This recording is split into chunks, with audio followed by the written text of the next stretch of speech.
ایک دوسرے کے ساتھ شیئر کر سکیں. اور یہ خداوند کا فضل ہے کہ ہم سب یہاں پر اکٹھے ہیں اور آج اس کے کلام کو سن رہے ہیں, پرستش کریں, اس بات کے لیے خداوند کی شکر گزاری کریں. اور آج کا جو میسیج ہے, جو سرمن ہے, وہ ہے ہوشیاری حکمت کا گھر ہے. ہوشیاری حکمت کا گھر ہے.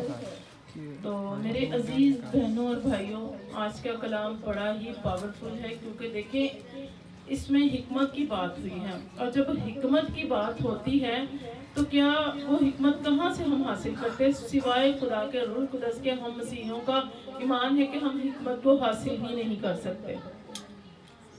تو پچھلے سنڈے بھی ہم نے حکمت کے بارے میں کافی کچھ سیکھا, اور آج کا جو سرمن ہے وہ بھی حکمت کے بارے میں ہے. وہی سرمن ہم جب سنتے ہیں تو اس میں سے کمنٹس ہوتے ہیں, اور جو لوگ رہ جاتے ہیں وہ دوبارہ سن کر اس میں سے برکت پاتے ہیں. تو میرے عزیزوں, انسان کی کتاب اور اس کے 9 باب اور اس کی پہلی آیت میں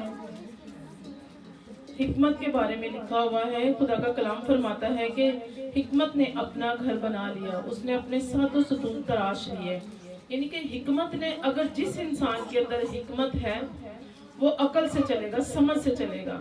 ہمارے پاس علم ہو, عقل ہو, لیکن اگر حکمت نہ ہو تو ہم اس کو استعمال ہی نہیں کر سکتے. ہم اس کو اگلے بندے کو سمجھا ہی نہیں سکتے. بہت سارے لوگ ایسے ہوتے ہیں جو اپنے آپ کو بڑا سمجھدار سمجھتے, کہتے ہیں ہم تو, ہمارے جتنا تو سمجھدار کوئی ہے ہی نہیں ہے. لیکن اگر وہ خدا کے ساتھ نہیں نہ چلتے اور خدا سے مدد اور رہنمائی نہیں مانگتے تو وہ کبھی بھی حکمت کے ساتھ کسی بات کا فیصلہ کر ہی نہیں سکتے. ایون دین کہ میں سمجھتی کہ وہ اپنے بارے میں بھی فیصلہ نہیں کر پاتے. کیوں نہیں کر پاتے؟ کیونکہ وہ خدا کے کلام کو آگے ہی نہیں رکھتے. ہم بائبل مقدس میں بہت سی مثالیں دیکھتے ہیں.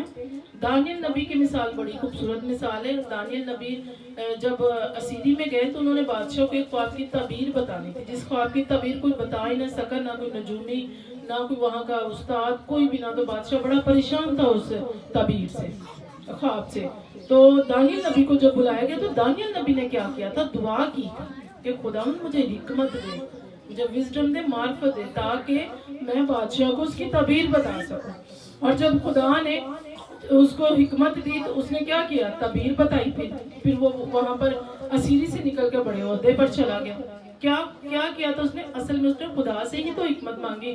نہ وہ کہتا کہ چلو مجھے بادشاہ نے بلا لیا تو ٹھیک ہے, میں تو تعبیر بتاتا ہوں اور میری تو جے کار ہوگی. نہیں میرے عزیزوں, اس نے سب سے پہلے دعا کی تھی کہ خدا تو مجھے حکمت دے. نوح کو دیکھیں نا, نوح کی مثال کو میں دیکھوں تو بڑی ہی خوبصورت بات لگتی ہے کہ نوح کو خدا نے, اس دور میں کون تھا, کوئی ایسی بات نہیں تھی کہ کوئی وہاں پر انجینئر تھا جو اس جہاز کو بنانے میں اس کی مدد کرتا. نوح خدا کے ساتھ چلنے والا تھا اور خدا نے اس کو حکمت دی, اور وہ ایسا خوبصورت اور بڑا جہاز بنا تھا. آپ لوگ اس کے بارے میں جانتے ہیں. تو کیا تھی؟ نوح کے ساتھ بھی خدا کی حکمت تھی. یسوع المسیح حکمت کا منبع ہے, خدا کا کلام کہتا ہے. اور انسان کی کتاب میں جب ہم دیکھتے ہیں تو وہ کہتے ہیں کہ حکمت جو ہے سونے چاندی اور کندن سے بہتر ہے. تو ہم مسیحی ہیں اور ہمیں اس بات پر ایمان رکھنا ہے کہ ہم نے روح القدس سے حکمت کو مانگنا ہے. جب ہم روح القدس سے حکمت کو مانگیں گے تو خدا ہماری مدد کرے گا. ہمارے اندر سے بیوقوفیاں نکلتی جائیں گی.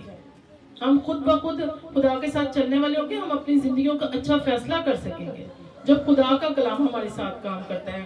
بچوں کو منع کریں, بچے بالکل ڈسٹرب بیٹھے ہیں یہاں پر, کسی کو نہیں سمجھ آ رہی. وہ بچے اتنی سمجھدار ہے. اس طرح ہمارا بھی دھیان بڑھ جاتا ہے کہ ہم نے کیا بات کرنی ہے. آپ لوگ بالکل بھی اس چیز کو سمجھ ہی نہیں رہے کہ خدا کا کلام